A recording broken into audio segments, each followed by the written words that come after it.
The Mantua Bigfoot Flap, as becoming known, has shaken the Bigfoot world just as news of the Patterson-Gimlin film being a hoax hits international headlines. Reports of multiple Bigfoot sightings spanning across 3 different local communities in 3 days, including possible reports of supernatural qualities and possible connections to the local military base. We are the Southeast Bigfoot Research Organization, and tonight we're going over what our investigation into the area has brought in after another week of investigation.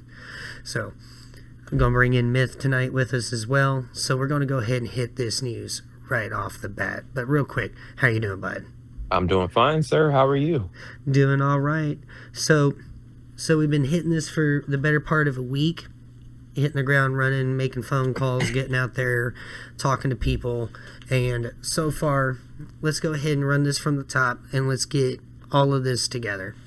So, we want to give an update on a lead that we had required from Channel 5 News earlier last week regarding possible sightings in Streetsboro, Ohio.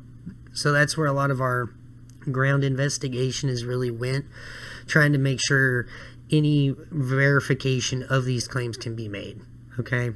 So, with that, we actually conducted a preliminary interview with a woman who has claims to have had a sighting right off of Highway 14 in South Streetsboro, Ohio. So this is actually where I want to let Myth take over because he was the one that was on the ground. So go ahead and run with it, bud. What exactly is going on here?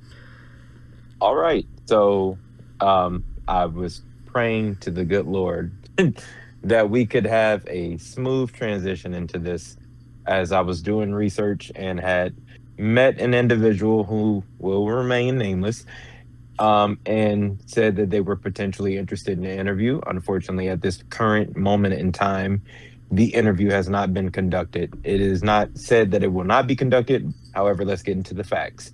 The facts are this young lady, or this woman of character, has come forth. She said she was hearing her dogs barking a lot in her house, thinking that they had to use the restroom abruptly around anywhere between the time of 8:30 p.m. to 9 p.m. March 10th, I believe it was. And so she lets them out to go use the restroom. And as she's like paying attention to them, she looks up and she sees walking through her backyard to like a little, I don't want to say a woodland area, but the tree line was a unknown specimen that was about 9 feet tall, jet black hair, like exceedingly tall, long arms. And these are all characteristics that have been known previously associated with Bigfoot.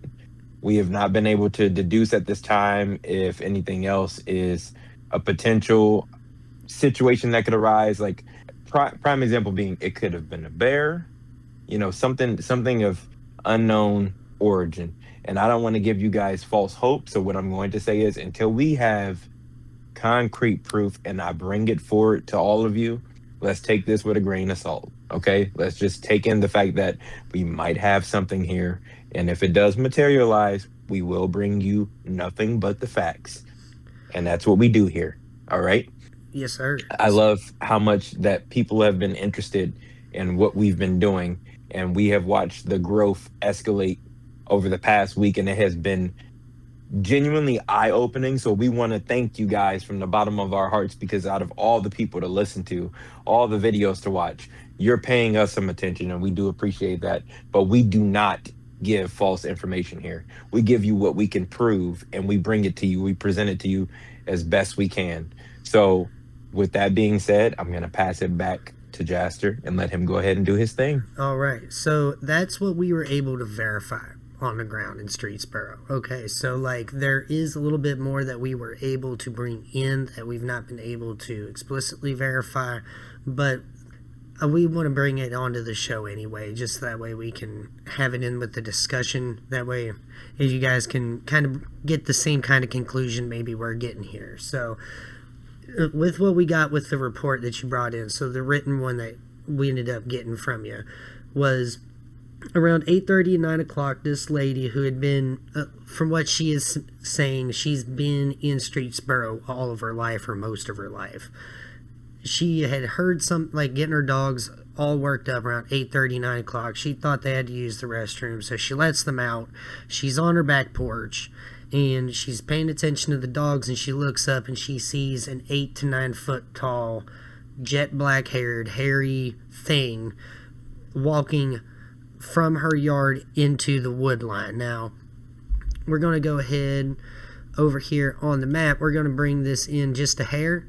So in this general area is where the sighting location took place, is right here in this little subdivision right here, right across from the Streetsboro High School. So we don't really know exactly where this was at. We've got some speculation, but that's about it. Now, from what we understand, there's multiple tree lines in this subdivision. So she ran from this, whatever it was, moved into the tree line and out of sight. From what we were also able to gather from her, but we don't have verification, we don't have anything from a recorded interview to back up this claim. She said that the thing was moving in sort of a speed walking kind of state, not really, and it was moving in a fast clip. It was kind of quick. It wasn't stilted gated. It wasn't really weird kind of lumbering kind of gait. It was something very fast. It was in and out. That's the general understanding of the report I got. Correct? That was the whole thing This that is she was very telling much us. so correct. Yes. So, and that's what we were able to back up, is what he was saying previously. So that's not the only thing we were able to find in Streetsboro, but that was all we were able to get out there and be able to track down. So the other things that we were able to hear but we weren't able to track down was that in a newspaper that I think was released in a Cleveland newspaper, we'll throw it up here on the screen, there was another sighting in Streetsboro that was reported that had a 9 foot tall hairy individual, but it had a, quote, odd stilted gait to it. That was something that came up multiple times in the newspaper article, and honestly, I believe that to more than likely be somebody in stilts in a monkey suit, some sort of prankster. Like, the problem is with a lot of Bigfoot stuff is that whenever you do have a lot of things start happening, the whole community gets crazy, somebody's going to buy a monkey suit. It happens every time. So that one more than likely is going to get thrown out to pranksters unless we have something more concrete to verify that report. The other thing that we were able to go with was that me and Myth had hit the phones up earlier this week, and we were looking at this area, and the big thing was that the most accessible highway to the location, from what we understand, is Highway 14. So we decided to call businesses on Highway 14 in order to see if anybody had come in to the business and said if they had seen anything strange. So I'm talking like restaurants, bars, hotels, all that kind of thing. And maybe even some places that have excavators or some sort of logistics company where they're hauling stone, having drivers, right? So what I was able to get was from a Holiday Inn Express that's farther in town, was the afternoon receptionist ended up speaking to me for a little bit. And while they were not able to connect us with the person who had seen something, the receptionist distinctly recalled an event earlier this week where somebody had come in off of Highway 14 shaken, like spooked. And whenever they're like, hey, is everything doing good? How are you doing today? I just saw something really weird on the way in. And then that was all he saw. That's all he really got into it about. But the guy ended up having a really helpful conversation with us. So appreciate that. But that was what we were able to get as far as corroborating evidence towards the Streetsboro sightings. Okay. So with that being said, we're 50-50 at best, I think, on Streetsboro as far as real, legitimate Bigfoot activity and not the work of pranksters. Wouldn't you say, Myth? Or am I misreading this? Or are you coming to the same conclusion? And I just want to put this out there. If you guys have any story of your own that you want told, or you want to talk to anybody about this stuff, please feel free to reach out to us and like tell us your story. Tell us the things that you believe. And me myself, I wouldn't say I'm a particular best judge of character with all this, but if you talk to Kaz and you talk to Jaster, they will not steer you wrong. All right. All right, back to it. I'm sorry. No. So that is an important point. So like, we're not exactly out here to try to debunk every single sighting. We're not out here trying to tell people that they didn't see nothing when they might have seen something, okay? If you've got something, you've got security cam footage, you got footprints, you've got audio files, you got anything at all that you think is strange, that you want somebody to look at, you can absolutely send it our way. We've got the email. I'm going to throw it up here on the screen. You can also find it in the description. So with that, let's go ahead and pull back a little bit, because we did some bigger work on the actual sighting flap itself. So the big thing that I wanted to talk about here was that whenever we do Bigfoot geography, we like to go into the actual area itself that the Bigfoot sightings took place in. And we've done a lot of research. We've listened to a lot of interviews from the Bigfoot researchers in the area. We've listened to the reports, read them, made preliminary contact with Bigfoot Society as well, making sure that we're trying to get all the available information before we started making anything more substantive for this video, right? So as far as the Bigfoot geography profile, okay, the Mantua counties, or not Mantua, the Mantua Bigfoot Flap, as they're calling it, fits the profiles that we've been establishing for a while here at the show. So the big thing is that if you were to take all of the accounts that everybody really thinks is going on here, I'm going to start dropping some pins here. This isn't the exact area, but we're going to give them all estimates. So we're going to talk about Mantua right here. We're going to go over to Garrettsville over here. And then we're going to go to Wyndham over here. Okay. So for anybody that doesn't understand the situation or what's going on, this is your first time listening and you're like, what is the Mantua County, or the Mantua Bigfoot Flap? Okay.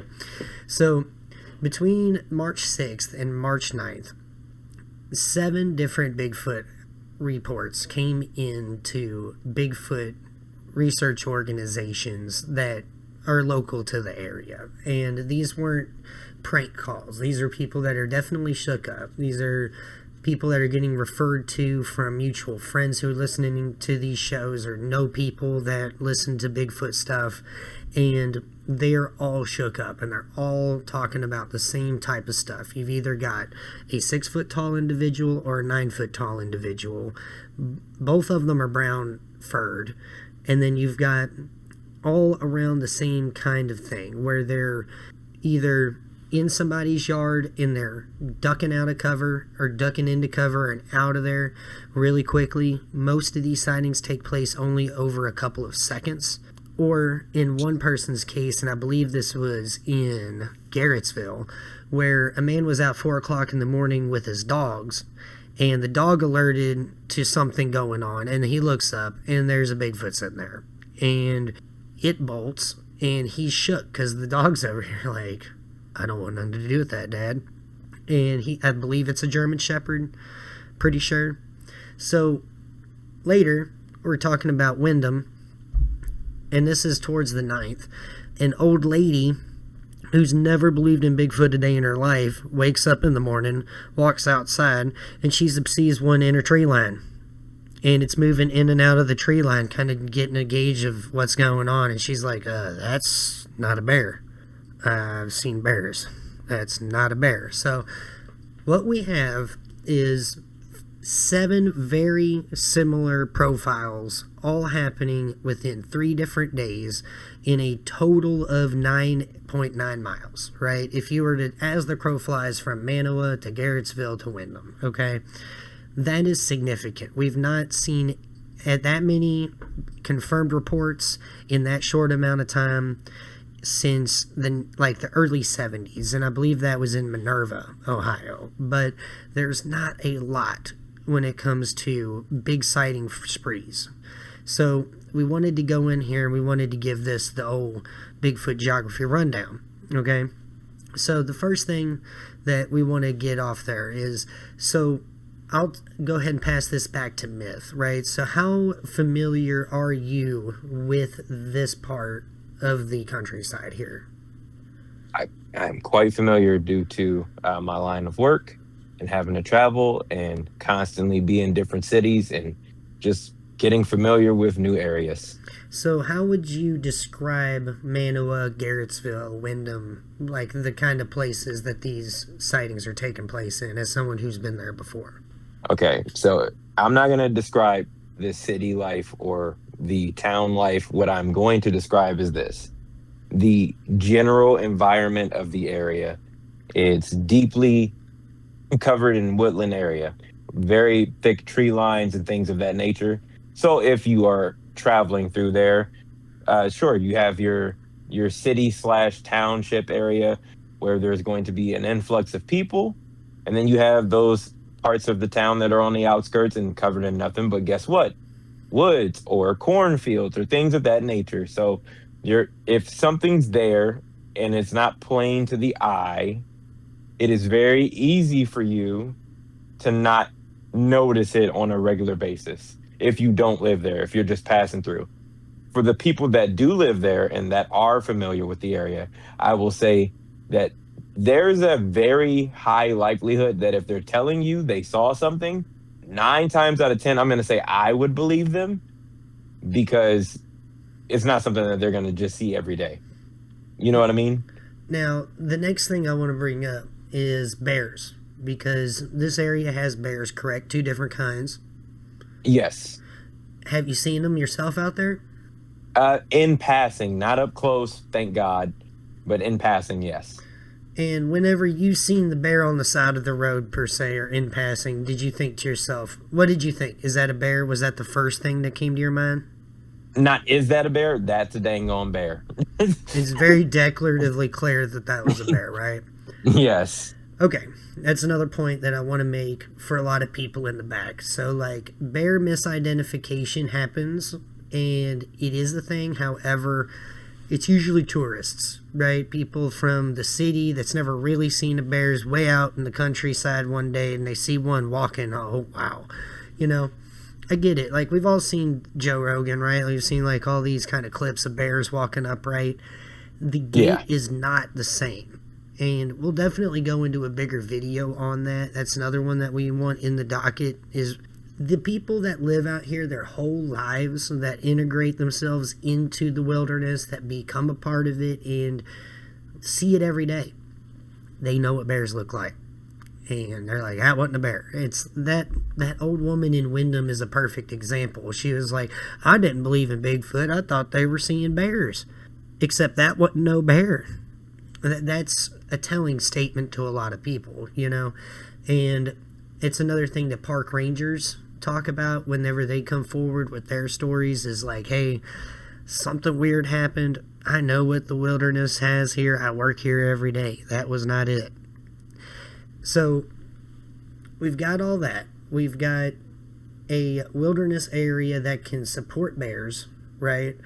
We've got bear sightings in the area. People know what the bears look like. It's not like it's a esoteric occurrence for a bear to wander around. It's not like that one time back here where up in Corydon, Indiana, a black bear started walking down the highway. It literally became national news and they had the helicopter over it. The whole thing. It was just a bear in a highway. Okay? So these people are seeing things. They're calling them in. People are going out. They're interviewing them. People are interviewing the sheriff's office. The sheriff's office is saying, hey, we're getting calls. We're having to send deputies out. The news from Cleveland, Channel 5, goes out there. Channel 19 goes out to at least make some calls. Channel 8 breaks the news, right? So a lot of this is going on. People are really talking about it.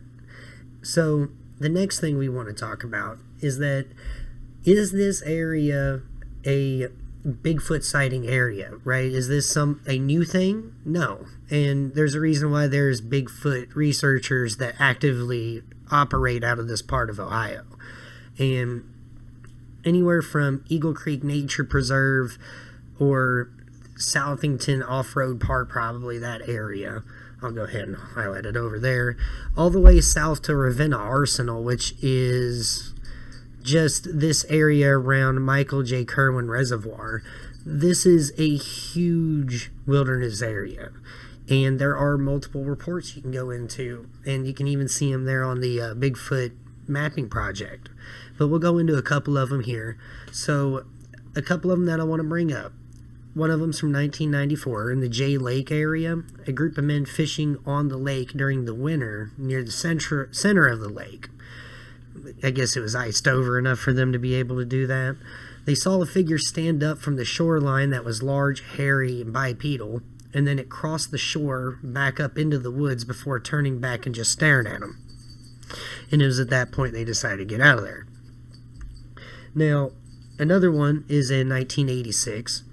And this is in the Ravenna Arsenal National Guard base. And then at 2:30 in the morning approximately, a man driving home from a friend's house catches the silhouette of a large bipedal creature standing near the fence line on the Ravenna Arsenal ammunition base. He attempted to basically reverse and catch the figure back in his headlights again, but he was unable to. And then in 1985 and 1986, the date really can't be verified here, a student at Kent State University hears high-pitched shrieking near the Cuyahoga River. And the Cuyahoga River has also been known, at least locally in the area, as a source of multiple unreported sightings. But that's just, the local area around this part of the world right here. Now,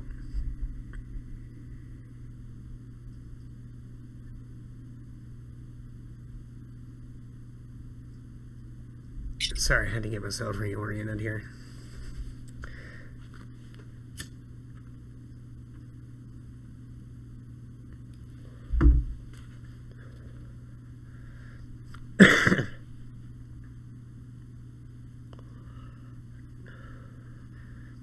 Now I'm going to go ahead zoom in.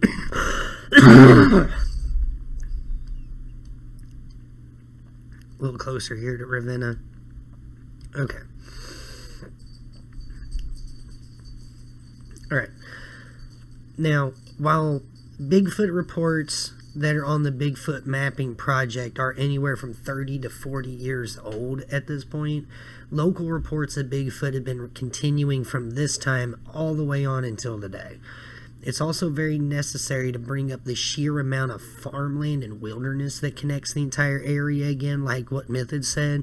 It's a huge wilderness area. Now, it is cut up by farms, but it is not cut up by towns, right? Like, something at night can feasibly move quite a distance over that area. Now, the other thing to bring up, not just that this place can support bears pretty regularly, it's in particular, Ravenna Arsenal, the area surrounding that, is well known to have one of the highest concentrated deer populations, particularly whitetail deer, in the entire United States. Like, they're laid up with them to the point where the federal government will let you hunt with a lottery system on their land. Now, mind you do have to leave at a certain time, but they are all about you going in there and harvesting whatever you want to harvest. Like, there are tons of whitetail deer in there. In particular, something I'll know from being a taxidermist's son is that the hole in the horn, which I'll bring that up on the screen, that is the second biggest non-typical buck ever recorded by Boone and Crockett. Now, that's the rating system for any sort of sport animal in the United States, and I think really across the world. But yeah, that thing is a monster, and he came out of Ravenna Arsenal, and he was found on the side of a railroad track out there. Now, to be fair, if they are out here cranking out deer that look like that, I think it can support a bear, and I think it could support any bear-adjacent sized animal. Now, apart from the local reports of a bipedal hairy creature that's anywhere from 6 to 9 foot tall and expansive enough of a wilderness to support an animal of that size. Now, what do we have here, guys? So, Both black bears and brown bears are in the area, but multiple reports in this rash of sightings describe locomotion that does not match ursine locomotion. For the layman, it moves like a monkey, it does not move like a bear. Also, the population in this area seem to be well acquainted with the idea of bears, like we said before. So, while not impossible, it's highly unlikely that a misidentification of bears is happening here. In multiple reports, dogs have been present, and the creature always flees on 2 feet. That's not something that you see in bear and dog encounters. They do like to, if they are disengaging, they try to disengage on all fours, because that's a lot more efficient. Now, there is a way around this that makes some amount of sense, and in particular, it could potentially be the thing, but there's a big caveat to it. This could potentially be a bear that has learned to walk on both feet permanently due to forepaw injuries, like namely bear traps, and being able and having to gnaw their hands off or something like that in order to get out of said bear trap. Bears that do that do transition to bipedal locomotion. However, like I said, it's not fluid like what people are saying. So I don't believe that's the case. Not to mention, trapping bear in Ohio is illegal. There is no law about that, period. It's just straight up illegal. And I don't think people would be that stupid to do that on federal property right around an Ohio National Guard training base. That doesn't sound smart to me. All right, so I'm going to pass this back to Myth real quick. Am I saying anything crazy so far? No, everything you're saying is, as far as like everything being documented previously for everybody to review, everything he's saying is credible, it's factual, and it's true. There you go. So, what's also to note here is that these things all happen, and this is the big one. We're going to go ahead and get this out of the way here. All of these sightings are arcing, and this is what everybody was talking about in the first week of the investigation, is that there was a clear flight path of travel here that started in Mantua and it moved to Garrettsville and down into Windham, right? So here's the deal with all of that. If you take that path of travel and you just follow it through, it goes straight into Camp James A. Garfield, which is the Ohio National Guard training base. It's also home to the Ravenna Arsenal Ammunition Facility, which we've been talking about kind of on the periphery of this conversation. Now, we've talked about Bigfoot in military bases before. In particular, the Mojave Desert episodes that we did, we talked about Edwards Air Force Base and the weird things that happened there. In particular, whenever they had a big weather event go through, they noticed on their security cameras looking into the caves and the tunnels, really it was the drainage tunnels and the clearance tunnels for the larger part of the runways and the extra runways that they had. There were big hairy things going up into the drainage tunnels trying to get away from the hurricane and the windstorms or whatever was going on there. And all of a sudden, those security cameras, all of their feeds got pulled, got put into classified security, all this other kind of stuff, right? There's also reports coming out of these military bases of people that post guard watch on the periphery of their base, just guarding the perimeter, making sure no unwanted person sneaks in, of getting weird stuff happen to them. There are tales of people that go out and train for either, here, let me see, make sure I got this right. So, people that go for search and rescue training, people that go for survival training, people that go for land nav training, all that kind of stuff, going out deep into the woods in these bases and having weird stuff happen to them. And then either their CO or whoever's in charge kind of go up to them and be like, hey guys, we're gonna say you did it and go home, okay? So there's a narrative that kind of lines up here that have a lot of similar stories going on about people that see weird stuff on military bases, and it kind of gets swept under the rug. Now, what I'm kind of believing here is that this mode of travel, to me, is indicative of something trying to run for cover. Wouldn't you say, Myth? Yes. So it's not exactly starting in the most wooded area. Mantua has a lot of farmland around it, and it's using what it looks to be a big string of wooded area to make its way through to Garrettsville, and then cuts across more woods into the Wyndham area.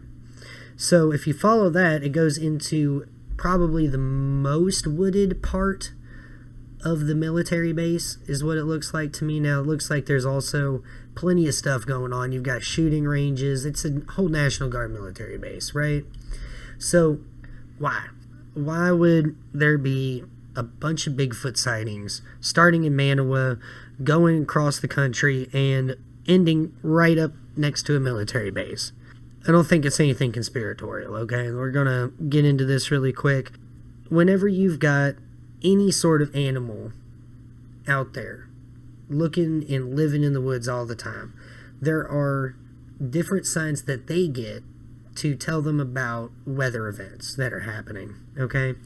Now, another thing that came through around the same time as the Mantua sightings was a giant windstorm that was producing tornadoes across the Midwest. And plenty of animals can respond to stimuli of a change in pressure, or however they can tell that a big storm's on the way, and they start moving for cover. Now, large primates can also be seen doing similar things in the wild as well. So what I'm thinking happened is that they caught wind of a giant storm heading their way and decided to break for what they believed to be the most densely covered, safe area for them to hide out a big storm in, which would be the military base. That is not unheard of, right? Like, so most of these military bases that are out here, they tend to be rural. That's the best way to put it. They've got to be, if they're doing all the things that they're doing. If they've got an airstrip, or if they're conducting any sort of aerial training, it also has to be rural.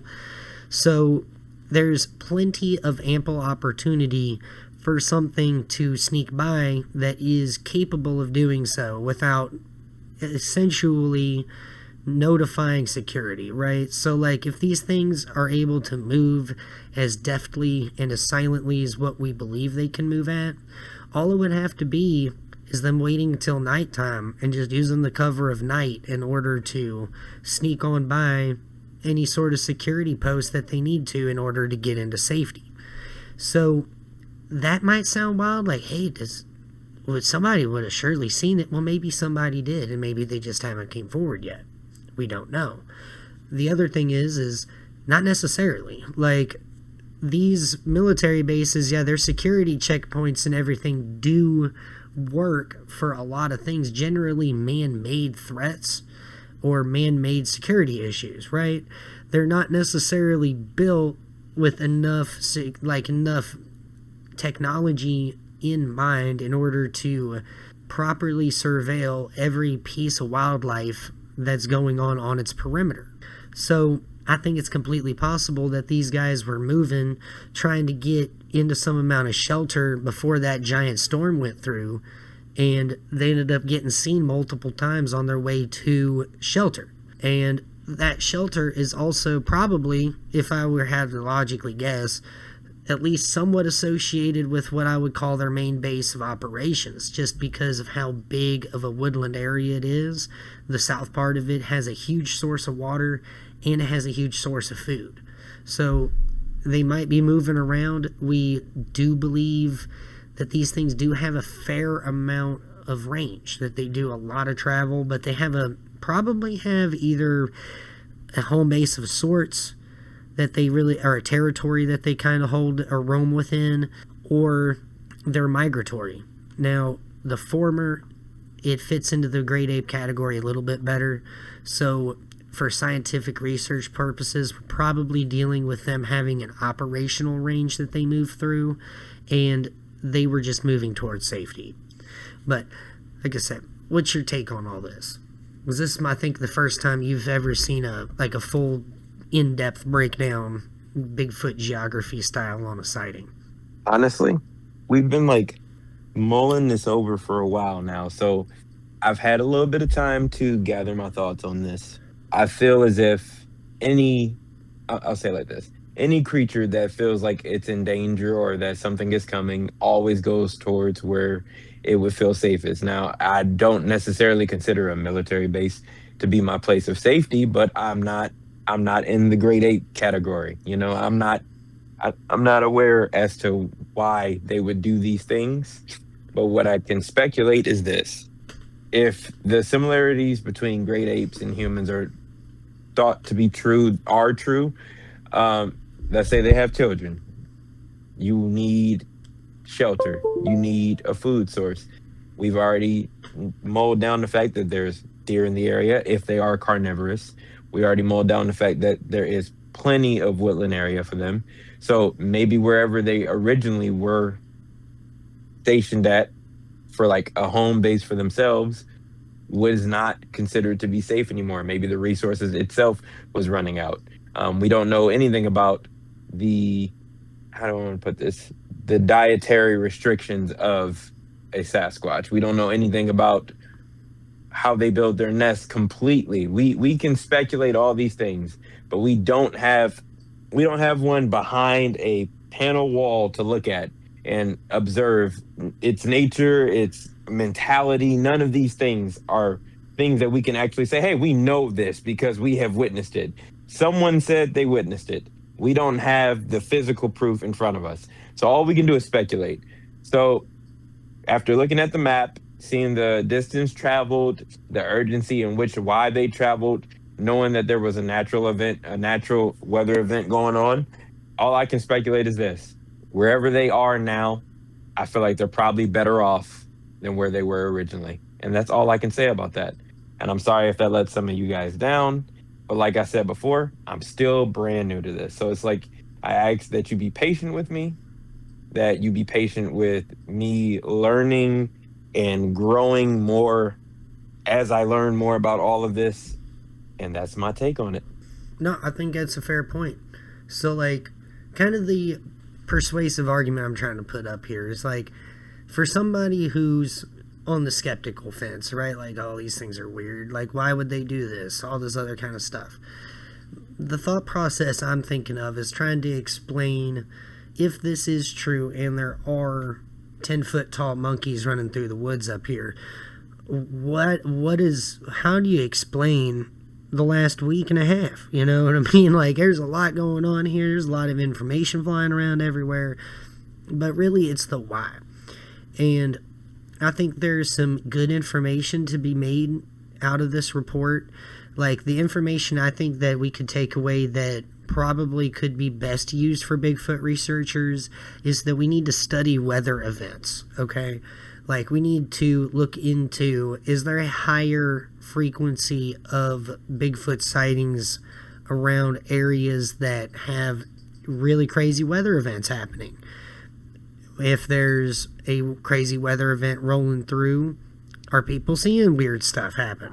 One of the biggest ones that come to mind to me is the Mount St. Helens eruption. Whenever that happened, there were all kinds of rumors and all kinds of stories of people seeing Bigfoot trying to flee the area. Now, whether or not those are true notwithstanding, but I think the pattern still stands. Whenever there is something big enough to threaten the entire ecosystem reacts. And with that would come Bigfoot, right? So maybe if these things are happening and there are giant weather systems moving around, maybe we need to keep our ear to the scanner a little bit tighter. But with that, I think that's everything for this episode of Bigfoot. I guess I would say Bigfoot geography, but this is everything for our investigation into the Mantua cluster. And if there's any bigger developments that come out, we're going to put that in an addendum video. But with that one, I think we're going to log this one into the filing cabinet and we're going to move on to other topics. So if you have a suggestion on a topic that you want to see us cover, we've got some in the pipeline that we've seen that we are taking into account. Thank you guys. If you like the video, like, comment, and subscribe. You know how all that works. But the most important thing, share us with your Bigfoot friends. Let's see what all they have to say, and let's have a conversation going on down below. Now, I'm Jaster with Seabro, and this is Myth over here. You guys have a great day Bye and bye. enjoy yourselves.